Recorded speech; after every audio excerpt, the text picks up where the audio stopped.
Well, hello again, and another live broadcast come to you via the workaround that we've had to get our legend to get Facebook working today. I'm a bit brain dead at this stage.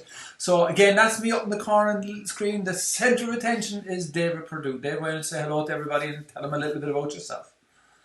Hey, how are you? I'm so glad to be here, Tony. It's I love to do anything with you, business-wise, that is. I wasn't going to comment. I was just going to hang up. Yeah.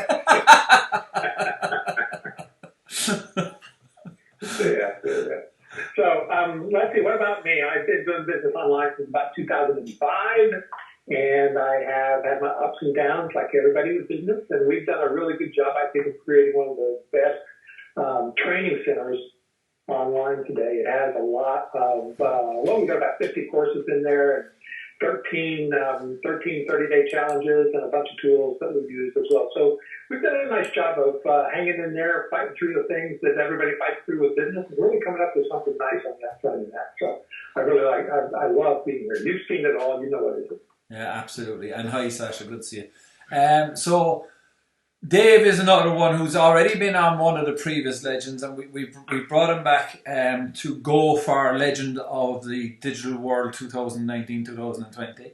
As we have said, it is on the previous video. It is up to your vote. So you are the people who picked this. It has nothing to do with me because a lot of these people are my friends, and I like to keep them as friends, so I'm staying out of it. It feels a lot like I'm on The Voice right now or something, maybe Dancing with the Stars, when the audience is voting, to whether I live or die here. Well, I think it's the fairest way to do it. So we've it set up that and we've also set it up so there can be no shenanigans. So everybody can only get one vote. So there's nobody going to go off and share the link and go, oh yeah, let's do 1,000 votes. It just won't work. So why don't you tell the folks a little bit about what you're going to share there for them? Sure. You and me, Tony, I cut through the crap most of the time. And I don't like the hype that we experience. I've never liked the hype that is in the internet marketing world. Buy this for $1 and you'll be a millionaire before you even pay. Yes. That's right. And one of the things that I just can't stand is people standing in front of their Lamborghinis and trying to convince us all that they're driving those for real, right? So Lamborghinis, private islands, we're just not interested in that. I like to work with people who are actually experiencing life. They go on vacations with their families. They earn a little extra money here and there to really support their lifestyle. And that's what we're after. We're not after the hype at all. So that's what we're going to talk about a lot. And one of the things that I'm focusing on a lot is something called the gig economy. You've probably heard of this. Most people have not, though, even though it's all around them. And it's all about how people are making money with Airbnb and, Fiverr and Uber. And somebody asked me on a podcast one day, if I wanted to make money fast, how do I do that? And I said, drive Uber. That's the fastest way that you're going to make money, right? Yes. But that's not the way I want to make money. I want to make money with online with passive income. I want that strategy of do the work once, get paid forever. I don't want to trade time for dollars. So we're going to talk a lot about trade time for dollars and that's why the gig economy, which, by the way, let me just give you some stats really quickly. The gig economy is growing 3 times faster than the workforce. In 2018, it contributed $2.7 trillion.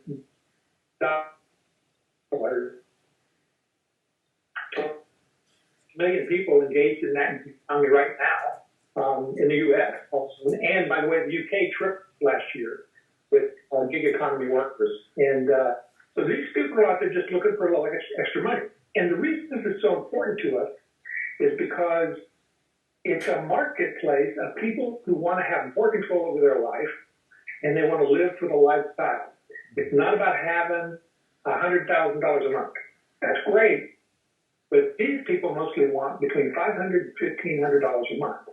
So if we can show them how to get $1,500 a month extra into their bank account each month and not change the lifestyle that they have, they're incredibly excited about that. So what we're going to talk about, how to do that. Yeah, no, I agree with you because, you know, the whole Lamborghini thing, I was laughing when you said that because when I started as well, it was you had people in Lamborghinis outside the big mansions. The Lamborghini's hired and the mansion. He's hoping that the owner doesn't actually come up and tell him to move, right?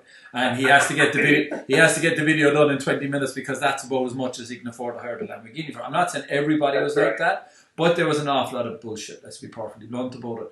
And it's the thing I like about the progression. It's one of the reasons I came back into the industry is because I left for a while because we've had this conversation. Is it kind of transformed back into being real, which I really like, and everybody that's coming on Legends will be keeping it real. The gig economy is fascinating to me. We still don't have Uber here as ye have it. It's limited down. But for a lot of people, they're trading time for money. It's a good way to make money, but you're trading time for money. But if you can make $500 or $1,500 extra a month, just think, folks, what difference does that make to your life? And people. Well, the other thing is, this is a huge market of people. So if we're going to focus on people who say, well, I want to make $100,000 a month, that's this group, right? Tiny little group. If you say I want to earn money that is $1,500 a month, that's this group. So there's that many. I mean, it's just a huge market out there of people who are really excited to do that. And the millennials are kind of shaping the whole thing because lifestyle and working for themselves and being in charge is more important than anything else. So it's really an interesting phenomenon. And it's interesting that you say this because if you did a survey of people, if you had 100 people in the room, you said, who'd like to make over $100,000 a month? Everybody would put up their hand. But I think if you ask the question, who believes that they can make over $100,000 a month? I don't think that many hands will go up. It is incremental steps. Everybody wants the fast ticket, the quick way to get rich. This is an easy business that we work in, but it's not simple, and we do work. But it does allow us. And it's funny because it's one of the things Dave and myself have a lot in common. Is for me it was like when I had, as you know, I had all the shops, the stores. I was out booted and suited every morning, out working 6 days a week, no problem with money until the property market changed and the whole world decided to. It was funny. It was like an alien turned up and just took it all. It just vanished. I still don't know where it went. Nobody can tell me where it went, but it went away. It certainly wasn't available to me anymore. And there's nothing like being a millionaire on paper. It's fantastic. Try and go to the grocery store and get food for that. I was actually talking to Monique Johnson, and she said something that made me smile about this because I see parallels between the world that you come from corporate, I come from traditional business. I see the parallels all the time. So my grandmother used to say, "Don't tell me what you can do, show me what you have." Right? Exactly. Yeah. And you can't, like she said, you can't go buy groceries with a contract, right? Because I $44 million worth of contracts on my desk and said you can't go eat them. And then when people start talking about likes or views on their pages or the thing, I'm going, yeah, try get some groceries out of likes. It'd be very interesting, So there is an interesting stuff, but the gig economy is colossal. I think what you're doing is very smart because I think an awful lot of people, it's comfortable for them as well. Uber's model is fantastic. You know how to drive a car. You got a car, you know how to drive. There's no training required. All you got to do is learn the app, and it's very, very clever. And it is. I love using it in the States. I absolutely. And Airbnb, I think, is disruptive as well. I'm even starting to see. I saw one. I was passing the TV. Yesterday morning, just over here, just on the whole gig stuff, right? And there's no places doing dress hire for women, so that you can get this Gucci $20,000 dress or whatever. I don't know the prices of these things, obviously, but whatever the price of the dress is, but you can actually hire it for a night or 2 nights. So they've now become into gig culture as well. So it's becoming huge. Right.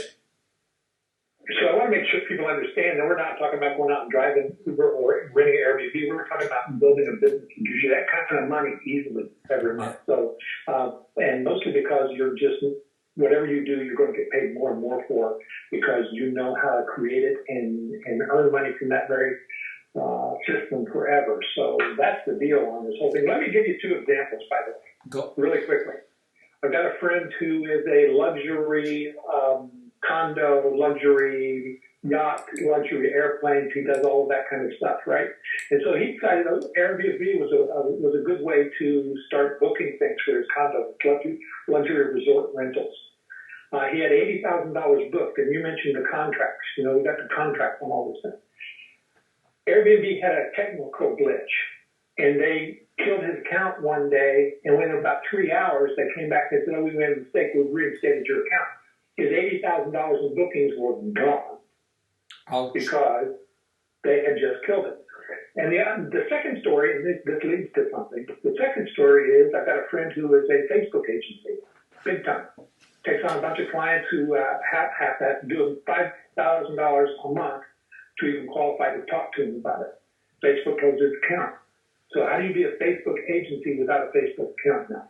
And so what's happened here, and of course you don't know why because they don't tell you why. No. But what's happening here is when people are relying on Airbnb, Uber, all these other folks to provide that $1,500 a month instead of your own stuff, you're vulnerable. Well, you're a parasite. I think the technical term is you're a parasitic industry because you're dependent. Right. You're dependent on the host, and if the host changes the rules, you're out of business.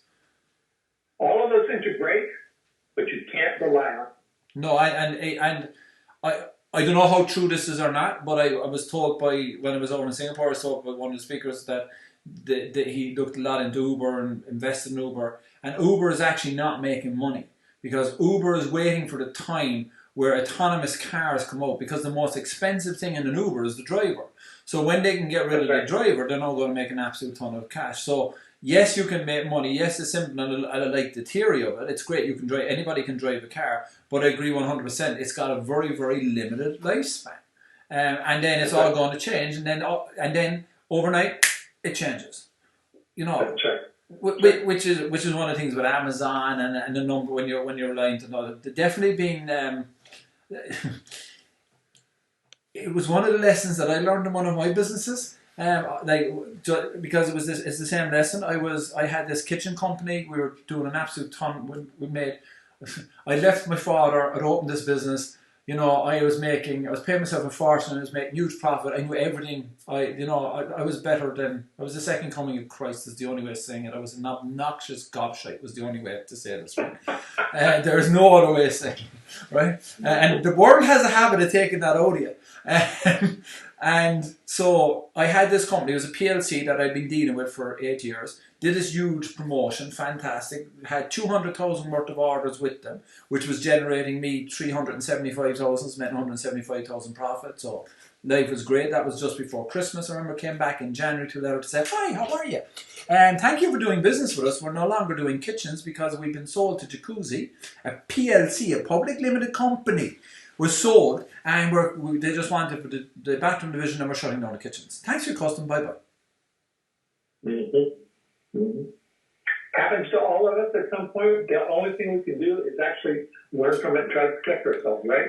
Correct. And so that's what we're talking about in this presentation. I'm doing is how to earn that $1,500 a month, and do with it what you need to do. Are you doing daycare? Are you for your kids? Are you saving for education? You know, and are you taking care of your elderly parents?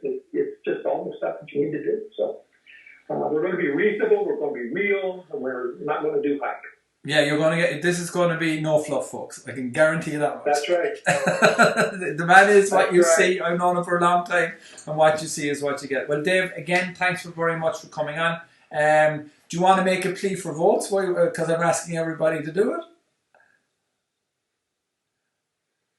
It's just Rose. Well, because I told everybody in my group, go vote early and vote often. There's always one vote.